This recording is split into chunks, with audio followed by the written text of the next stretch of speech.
Kas kuulete seda? Jah, just nimelt seda vaikust.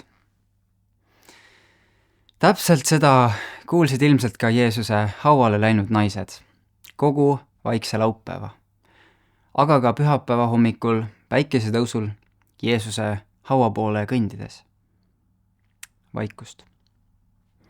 Kuid vaikuse ning naiste üllatuse tühja hauda nähes katkestas ingel, kes ütles Matteuse evangeeliumi vaatenurgast vaadatuna naistele nõnda.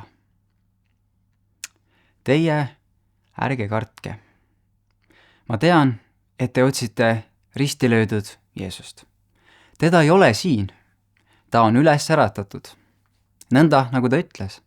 Tulge, vaadake paika, kus ta magas. Ja minge kiiresti, öelge tema jüngritele, et ta on üles äratatud surnuist. Ja vaata, ta läheb teie eele Galileasse. Seal te saate teda näha. Vaata, mina olen seda teile öelnud. Imelist ülestõusmispüha, kallis kondepere ja ka ülejäänud, kes seda videot vaatavad. Jumal armastab sind väga. Ning täna võime koos rõõmustada sellest, et Jeesus on tõepoolest üles tõusnud. Mina olen Marten, kondekoguduse karjane, ning võtan teid täna kaasa, et ühiselt mõtiskleda, mida tähendab see, et peale Jeesuse traagilist surma ristil leidsid naised 3. päeval Jeesuse haua tühjana olevat. Kas see saab üldse võimalik olla, et Jeesus surnust üles tõusis? Kui jah, siis kes ta üles äratas? Julgustan sind kaasa mõtlema isegi siis, kui su ainus mõte selle kõige osas on peas, miks peaks see mind üldse huvitama? Jeesuse surm ja ülestõusmine on meie kui kristlaste jaoks väga märgiline. Osalt kindlasti seetõttu, et tegu on enne nägematu imega. Mees, kes on juba 3. päeva surnud olnud, ärkab iseenesest äkitselt ellu. Aga veel suurema kaaluga on selle loo juures hoopis see, mida Jeesuse surmale järgnenud ülestõusmine päriselt tähendas. Enne kui mõtiskleme selle sügava sisu peale, vaatame, kas see intsident on üldse päriselt juhtunud ja kas see on ka usaldusväärne. Kogu Jeesuse surm ja kõik, mis sellega seostub, oleks olnud täiesti tühine, kui ta ei oleks üles äratatud. Me näeme apostlite tegudest, et Jeesusele sarnanenud õpetajaid oli tõusnud ennegi. Ja loeme koos selle kohta, mis toimus suurkohtus siis, kui Peetrus ja Johannes peale Jeesuse surma vahi alla võeti ja üle kuulati. See on apostlite 5, 34-39. Siis aga tõusis suurkohtus üles üks variser, Gamaliel nimi, Moosese seaduse õpetaja, keda kogu rahvas hindas.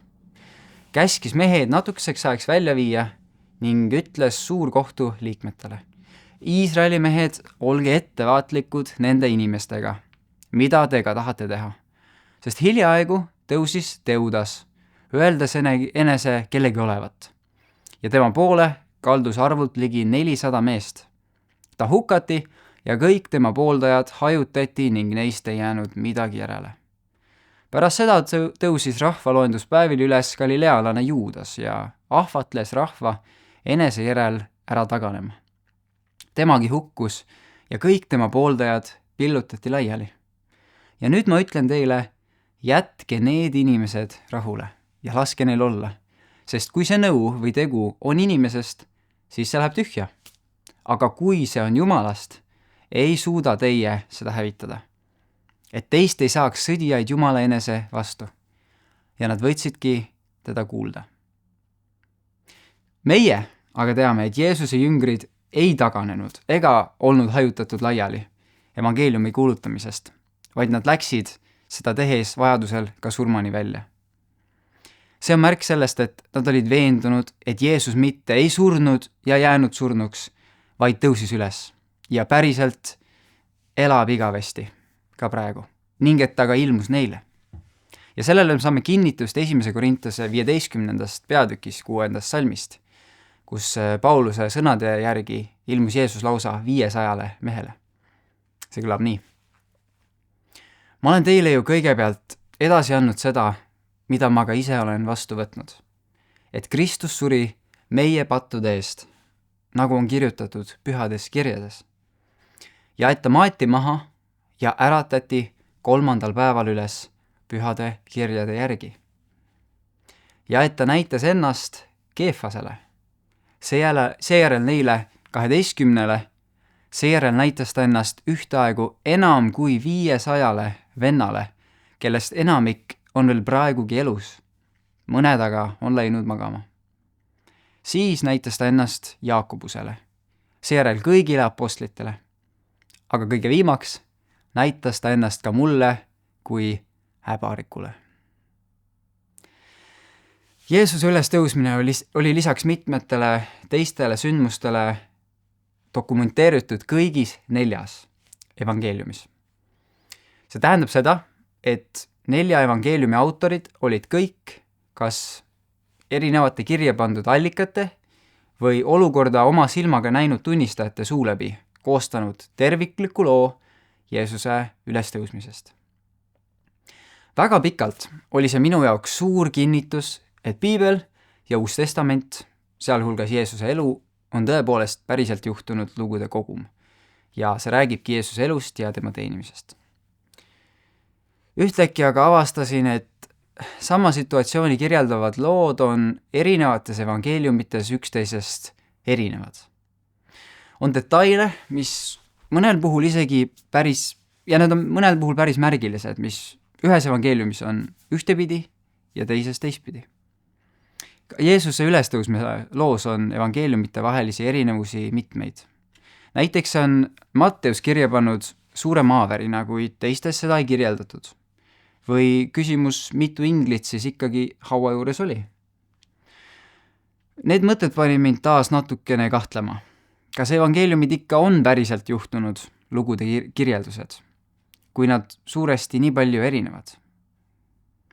Äkki on need lihtsalt välja mõeldud? Kui need on välja mõeldud, siis on kogu minu elu olnud täiesti vale.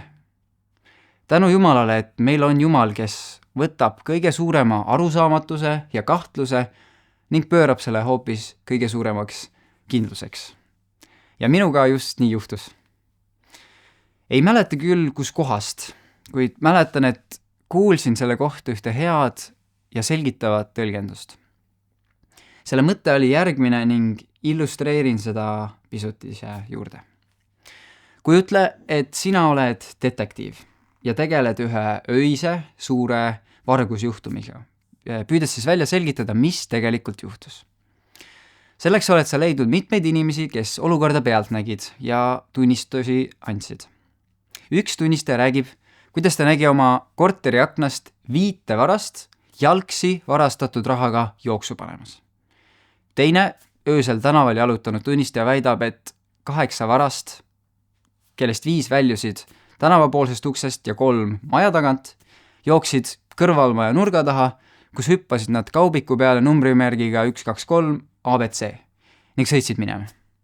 3. väidab, et oli sel ööl tanklas tööl ning kuulis vaid valju plahvatust või pauku ning nägi kedagi jooksmas.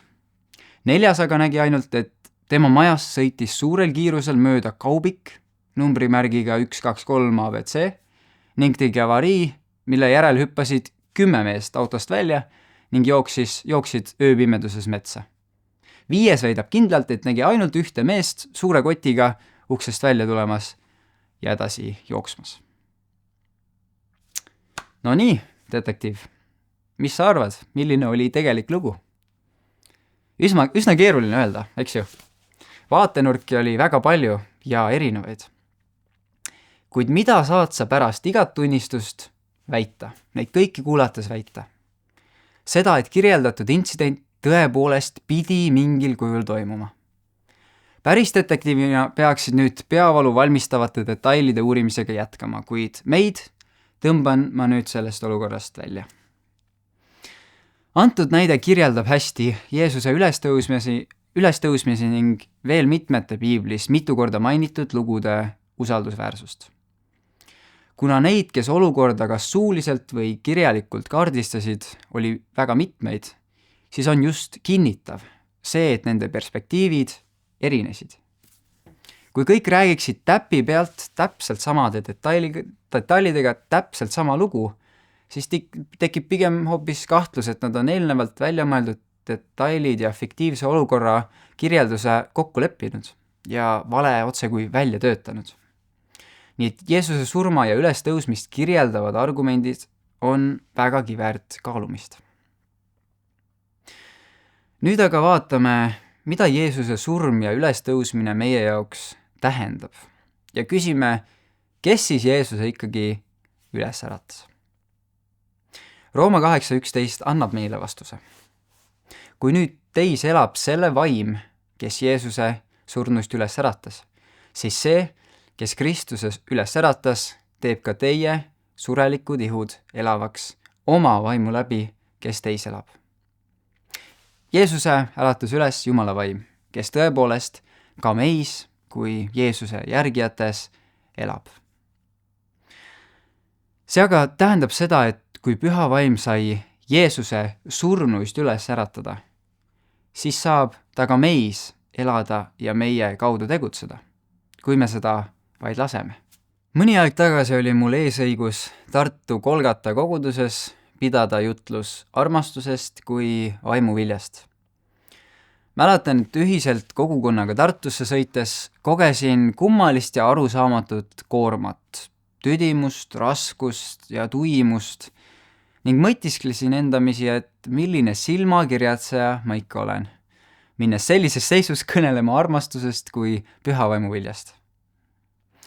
Ülistuse ajal kogesin mingisugust soojenemist ning jutluse ajaks oli Jumal mu südame täielikult üles soojendanud ning sain üleloomulikust tänumeeles ja isegi nautides jagada Jumala sõna.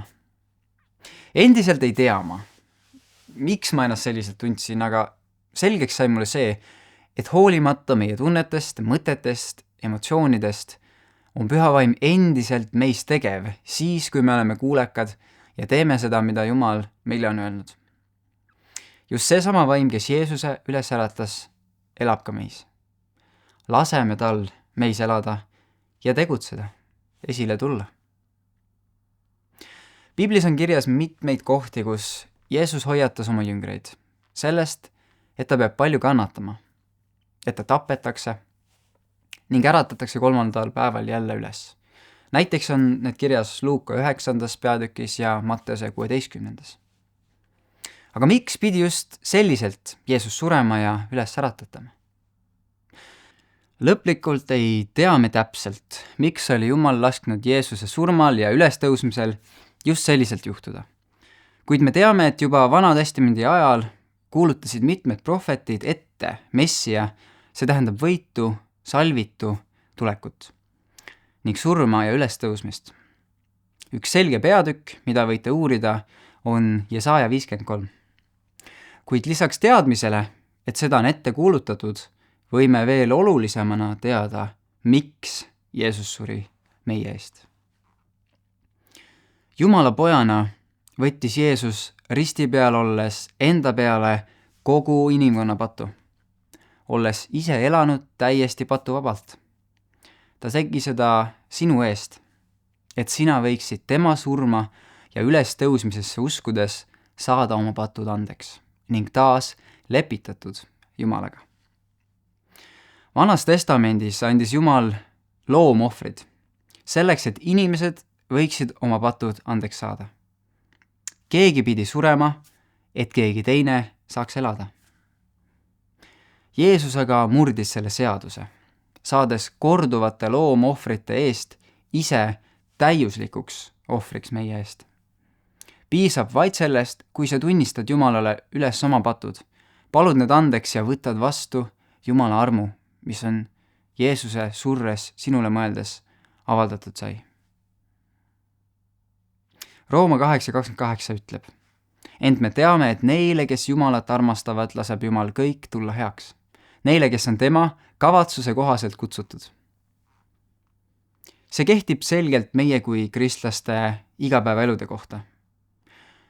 Aga see kirjakoht tõestab ka seda, kuidas Jeesus sai hingemaenlase plaanid täielikult pea peale pöörata ja kohutava surma muuta lohutavaks lunastuseks. Jeesus on alistanud surma, tõustes peale seda ellu Jumala vaimu väes. Ta andis sulle võimaluse saada vabaks oma elu valedest mustritest ja valikutest, surres sinu asemel risti peal, seda seetõttu, et ta sind armastab. See on fakt, mis ei kõigu. Jumal armastab sind. Ole õnnistatud.